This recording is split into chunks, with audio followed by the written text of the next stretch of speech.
live. Good morning, Elite Fantasy Football Pool. Special edition playoffs. Week 13. Week 13, Tom, and yet another year down the drain. Week number 8. Year 8. Year 8. Year 8. Your mistake, my bad. Okay, so we didn't ask a guest to come on today because we're going to take a little bit longer going over some playoff stuff. I started crunching, and there's still a lot of possibilities. Here's what I know so far. Thug Nasty has clinched the number 1 seed. Slap 'em to Sleep has clinched the number 2 seed.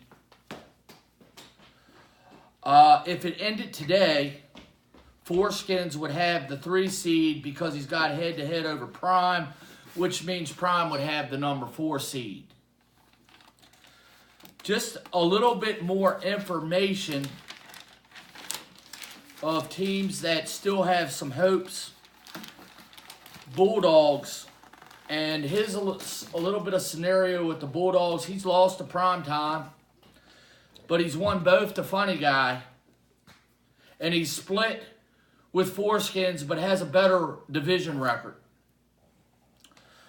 Foreskins has beat Prime Time, has split with the Bulldogs, not split, but won the first one, and they play each other this week, Thomas. So a pivotal game. Very, very, very pivotal game. And has split with Funny Guy as well. And then you have Funny Guy on the back trail who has lost to Prime, lost both to Bulldogs, and has split with Foreskins. Very unlikely. I don't want to count Funny Guy out yet because there's still a lot of shit that can happen. But I would give him like less than a 10% shot of getting in. Basically, my rundown, once again, congratulations to Thug and Slap 'em. They're the 1 and 2 seed. If Foreskins and Prime wins, they're both in. And then we'll see what shakes out with the other 3 teams. That's the AFC. All right, so for the NFC, I didn't break mine down as good as Ryan did. Just like because of Ryan, there's so much that can happen. So, bunking ain't easy. I got you 150 for the morning. He's in. He's the number 1 seed, locked. Buffalo Tots currently is the 2. With a win, that's their spot. They're the division winner. With a loss and a Child's Play victory, that can flip-flop. But Buffalo Tots is in the playoffs regardless because he has the head-to-head over Fuzzy and White Lightning Black Hammer. And Hoghead obviously can throw his name in the mix, but he's so far down, the odds of him overtaking the Tots, it's going to be hard to do with the 3rd tiebreaker. The 3rd seed right now, if it ended today, would be White Lightning Black Hammer 3. And it gets a little fuzzy, but I believe, as it stands right now, if they all had the same record, I want to say Child's Play beat Fuzzy Turd, so he would get the head-to-head in the 4th seed. So that a lot can happen because if you just flip it and Fuzzy wins, Child loses, and White Lightning Black Hammer loses, it bumps. So we're just waiting to see what happens next week. Just to go over, though, it goes head-to-head first, division record second, and then if there's like a 3 to 4 people tie and you can't break it, it's going to go down to best record amongst common games. So that's the 3rd tiebreaker. I hope it doesn't come down to that because that's unfortunate. Did you go over the four steps? What 4 steps? For the tiebreakers? Head-to-head? I just said it. Okay. So, like I said, everybody has had a great season. Me and Ryan talk about it every week. we just think that we have a great group with all of you guys. It's unfortunate that some of us aren't going to make the playoffs, but we love everybody that's in it. We hope you all come back. To the people that are going to make it, best of luck. But you got to look at it like this: you got to win the next 4 games, it's going to get your name on the plaque if you can go 4-0. I want to say this, not to cut you off. This is our 8th year, by far the best year in my opinion. Oh yeah. I mean, I haven't had one complaint. I was going to send you guys on the AFC email today, but I just figure I'll just say it here. I mean, you guys have been the best group that I've ever had. I haven't heard anything from anyone. You don't hear something, then everything's going good. Yeah. But by far, the best group of guys that I've had in the 8-year period of running a fantasy football league, which we all love. By the way, shout out to Blue Moon. Blue Moon sponsor of the week. Week 13 sponsor. So what I think we're going to do is, once the week ends Monday night, Tuesday between the hours of 7 and 4, you'll all be receiving an email via through the message board on CBS Sports, which God bless them too for that's who we've used the past 8 years, and right. we're not saying they're the best, but they've been good to us. Right. So we'll post a message on that on the message board Tuesday morning between 8 and 4, and then we'll break everything down for you guys next Wednesday on the podcast For the playoffs? Yes. Okay, because I one thing I wanted to say while you were talking, I'll just get it out now.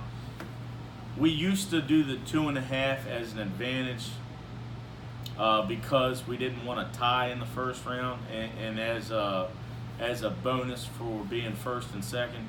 We're still doing that. Yeah, I agree. So the first and second place team, it's a big deal. It is a big deal when the game gets close, that 2.5 points. So and that is just for the first round. Yep. So Thug and Slapham, Bunkin, and your number 2 seed, and possibly me or Child's Play. Right. We'll all receive $150 plus 2.5 points. That's first right. round of the playoffs. Okay, so that's it on that. We're going to break into week 13. And sadly to say, Thomas, we've been talking about all these good teams. It's time to say goodbye to Refuse to Lose and Hot Stars. You know, we've been, jokingly, by the way, but shitting on Refuse to Lose. If everybody that watched last week, Primetime was so confident that he was going to beat Refuse to Lose, and in all reality, he lost him twice this year. And you know, we talked to Hot Stars this morning, and he told us that he talked to Refuse to Lose and said, hey, look, buddy, I'm going to beat Slapham for you this week to let you secure you in the playoffs. Make sure you capitalize. And he didn't. Right. He didn't capitalize on Hot Stars' win. So, shit on him. Right. All right, so with that being said, weekly picks. Week 13. So my total right now, 15-9 on the weekly picks. And I'm 21-12. I'm going to get into my first matchup here. We got 3-9 Fear the Turtle versus 8-4 Buffalo Tots. Tots are projected to win by, the projections just changed before we went on air. It went from almost 30 down to 15. With that being said, the Tots are always a little bit scared of playing Fear, so I'm taking Fear to win here and cause a little havoc at the end of the season. My first game is Funny Guy versus Thug Nasty. I think Thug is going to rest a bunch of players this week. I think he's sitting back. And I'm going to tell you guys about Thug, man. Cameraman, can you shine the plaque, please? Can you shine the plaque, please? Go ahead and walk over there. Just hit that button and move the cardboard, please. There you go. Walk over there. if you guys can see this, Thug Nasty is won 3 championships in 7 years, and he's done that by creeping in and going the distance here. So I'm just telling you guys, beware. Beware of Thug Nasty because he's back. Thank you, cameraman. Anyway, Funny Guy's going to keep this interesting, and he's going to win this game by 13. I am going to go. My next matchup is 9-3 Bunkin' Ain't Easy versus White Lightning Black Hammer, and White Lightning Black Hammer has to win. Right now, he has Melvin Gordon in. He's hurt, so it's a must-win. Bunkin' Ain't Easy loves to knock people out. I think he does it again this week. I think he wins by 25. And my second game is to decide the worst team in the league. Refuse to Lose versus Hawk Stars. It's going to be a close matchup. These guys are fighting for the worst team in the league, Thomas. It's going to be a real slap fight. Yes, and Hawk Stars wins this by only 1. Next up, again, very important, 4-8 Sling Blade, who I think next year, just like the quarterback, I think year 3 is going to be this guy's year. Still learning versus Child's Play, but I think he can set his year off next year by a big upset this week. With that being said, I don't think he's going to get it done. I think Child's Play is hungry for the playoffs. I think it's going to come down to a 10-point difference, Child's Play victory. My third game of the week is Prime Time versus Slap 'em to Sleep. This is going to be a really good game. I think Slap 'em rebounds from his loss last week, and Prime is slipping. And I think Slap 'em to Sleep wins this by 7. Close game. My last one. This is for, I forget the game that they call. This is the granddaddy of them all. You got father versus son. 7-5 Fuzzy versus 6-6 Hoghead. Hoghead's got to win to keep his slim chances alive. With that being said, don't count that old man out. I'm taking Hoghead by 15 this week. Yeah, and before I get to my last game, let's look at this board again here and see. You see, Refuse to Lose takes Le'Veon Bell in the first round. Pretty shitty team, but that's like taking your first round pick and just shucking it out the window. Same with Hoghead. Number 1 pick overall, yet he's still fighting for a playoff position.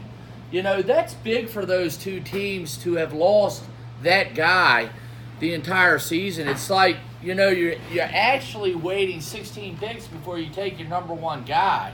So, well, with that being said, Ryan, you take Hoghead and give him Todd Gurley. This guy might be 8-4, 9-3. Sure. Now, again, jokingly saying this to everybody, I've done it. I took Adrian Peterson with my first pick, and he slapped his kid with a stick. Warriors 26 as well. Killed me. Another year, I took kid from Tennessee. Guy that was always going to CJ 2K, right? Chris Johnson. Him and Darren McFadden one year, 1-2. Ruined my whole season. So it happens to us all. It's fun to joke on the other people when it happens. But it literally happens to everybody. We actually had one team before, honestly, we got to where we're at. They drafted 2 defenses in the 3rd and 4th round. Yep. And had the nerve to say defenses win championships. And that team was called Power Plant Mafia. Yeah, shout out.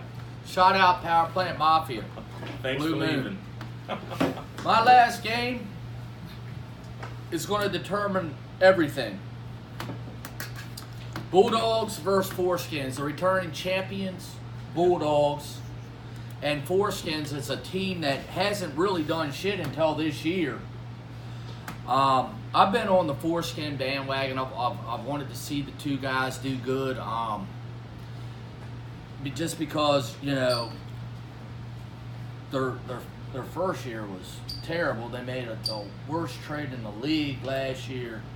The bunking ain't easy, and the dude goes out and he's like, man, I can't do this by myself. Let me get this guy to help me out. And this year they've really done well.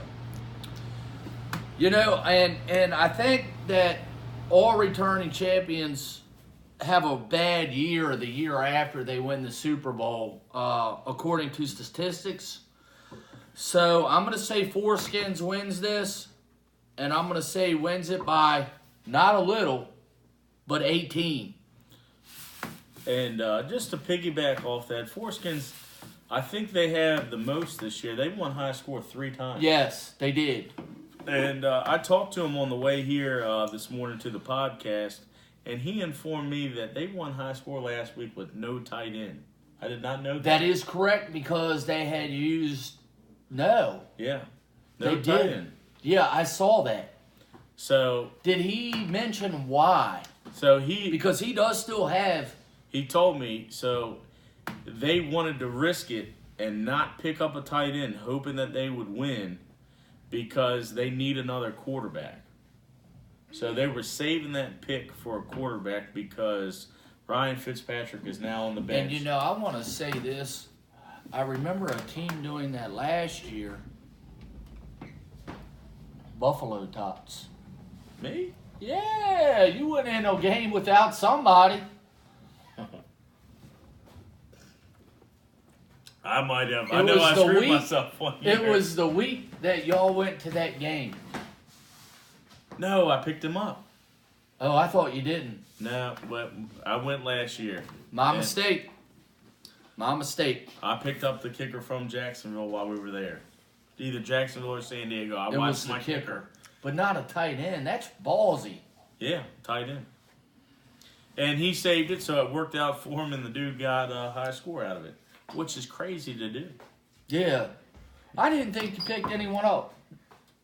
Maybe. So this is the first time that this has happened where someone has actually risked starting a starter to save an ad drop. Right. Now, we can't say that nobody's ever done it, but not on purpose. They didn't mean to do it. Well, yeah. But this guy did it on purpose, trying to save his pick, and it actually worked out Hey, for him. way to go, Washington Foreskins. I've been on you guys' bandwagon all year. I hope you pull through, man. I want you to win this whole goddamn thing. I actually don't because I want to win it, but good luck to make it there, and then I hope you lose to me. Well, I'm rooting for the AFC because the AFC has won 5 to the NFC's 8. I know that doesn't matter to you, but it matters to me, and I'm high on my hopes. One of these 4 teams on this side is going to win the Super Bowl. That's because that's what the AFC does. So when we go to pull teams next year, everybody should say, yeah, I want to be on the AFC side because that's where it's at. I don't want to laugh, so we'll end it there. We'll see you guys next week. Good luck.